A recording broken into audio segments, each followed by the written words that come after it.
कोणार्क, अपना शहर अपनी बातें। जी, रोहित सालवी जिस प्रकार से जो कि डंपिंग ग्राउंड का इशू चल रहा है, तो उसी को लेके काफ़ी जो है विरोध प्रकट किया जा रहा है और साथ ही जो है इसके खिलाफ एक आंदोलन किया जाएगा, ऐसी बातें की जा रही है। चुनाव के वक्त जो था एक अहम मुद्दा था आपका कि डंपिंग ग्राउंड की काफ़ी दिक्कतें हैं कैंप क्रमांक 5 में, तो इसका कुछ ना कुछ निर्णय लिया जाएगा यदि आप सीट से आते हैं।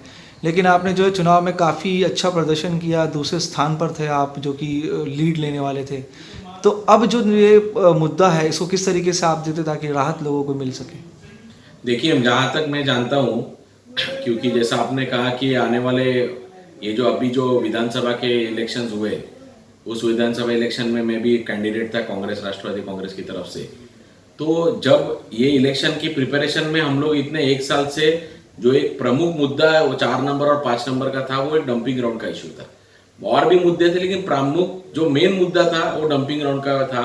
शुरुआत में जब हुआ चालू, तभी कुछ लोगों को तकलीफें थी, फिर कुछ एनजीओज ने आवाज उठाए, फिर नगर सेवक जो है हमारे सतराम दास जी इतने दिनों से लड़ रहे हैं। फिर ऐसे कर करके उस वो इशू काफी बड़ा हुआ, लोगों की तकलीफें बहुत बढ़ने लगी। तो जब इलेक्शन के कैंपेनिंग में भी मैं जो सब जगह घूम रहा था, तो मुझे हमेशा जो 5 नंबर से लोगों की पहले मीटिंग में बात आती थी, वो डंपिंग ग्राउंड की आती थी।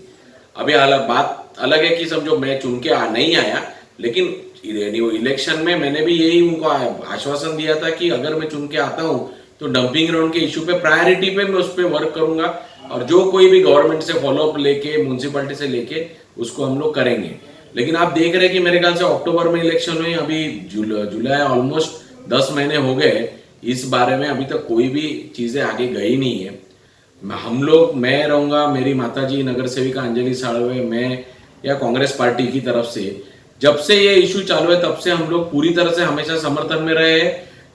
हालांकि वो पहले एनजीओ ने जो लिए उनके समर्थन में हम सिग्नेचर कैंपेन से लेके हर इसमें इन्वॉल्व थे। और अभी जो इनिशिएटिव ये हमारे सतराम दास जी नगर सेवक जी है, अमर लुंड है, शेरी लुंड है, जब अमर लुंड ने मुझे फोन किया इस विषय में तो मैंने ताबड़तोड़ समर्थन दिया, क्योंकि मेरा तो इलेक्शन से ये मेरे एजेंडा में ये इशू था। तो ये जो विषय है ये एक्चुअली बहुत सीरियस विषय है हमारे एरिया के लिए, इसलिए इसमें पॉलिटिक्स, राजकारण ये बात नहीं है। ये छोड़ के हमको सबको कुछ भी करके डंपिंग ग्राउंड हटाना है, लोगों के सेहत से रिलेटेड मुद्दा है। मैं आभारी हूँ इनका वापस से जो इन्होंने इनिशिएटिव लिया, लेकिन इसके ऊपर जो भी कंसर्न लोग हैं उन्होंने एक्शन ले लेना चाहिए। यहाँ के जो क्षेत्र के आमदार हैं, जीतने के बाद वो जब आए हैं और इन मुद्दों के जब बारे में उन्हें पता चला, और शुरुआत से वो भी जो है डंपिंग ग्राउंड के मुद्दे को लेकर सक्रिय रहे हैं। उनका कहना ये है कि जो है सारे कार्य हो चुके हैं, बस जो है इसके ऊपर जल्द प्रतिक्रिया आएगी। लेकिन उसे भी काफ़ी लंबा समय लग जाता है कि खाली आश्वासन ही मिलते हैं, पत्र व्यवहार ही होता है। उनका कहना ये है कि राजनीति की जा रही है इस मुद्दे पर, जो है इस पर राजनीति नहीं करनी चाहिए। तो आपका क्या कहना है आमदार के लिए? नहीं, पहली बात तो ये मुद्दा राजनीति का है ही नहीं, ये लोगों के सेहत से रिलेटेड है।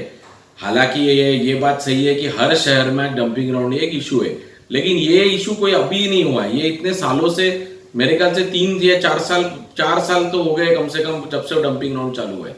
तो जब वो आमदार थे पार्टी के, जब पिछले टर्म में आमदार थे, तभी भी उनको इशू का सीरियसनेस मालूम था।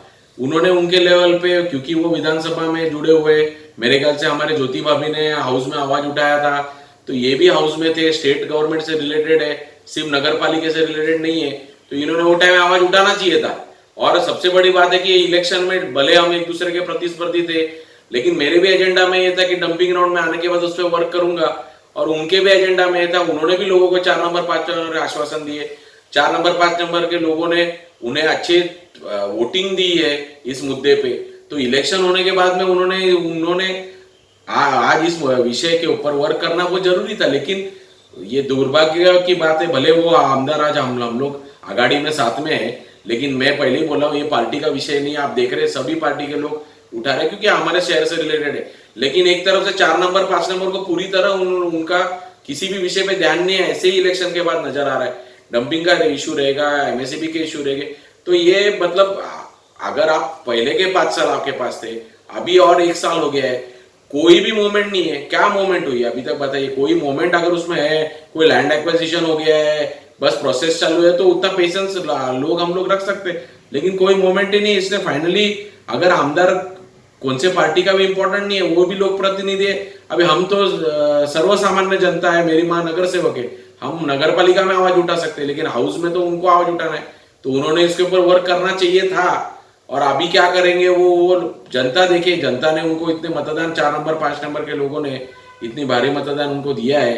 वो जीत के आए तो हम जीत के नहीं आए, हम जीत के आए तो हम उस पर करते थे, उन्होंने जीत के आए तो उन्होंने करना चाहिए। और ये जो बात है आज सभी लोग उठा रहे, उसके बाद में आज मैं ये भी बात कहना चाहता हूँ कि इन लोग का मैं अभिनंदन करना चाहता हूँ वापस से, क्योंकि इन लोग ने इसको इनिशिएट करा। और मुझे लगता है कि इस बार हम लोग इसको, मैं मेरी तरफ से, मेरे पार्टी की, कांग्रेस पार्टी की तरफ से इस सारी चीजों को पूरी तरह समर्थन करता हूँ। मेरी नगर सेविका गठ नेता अंजलि साहब, उनकी तरफ से समर्थन देता हूँ। और ये आने वाले अनशन को लिए मैं खुद उनके साथ में इसमें बैठने वाला हूँ, ये इधर जाहिर करता हूँ। कोणार्क, अपना शहर अपनी बात।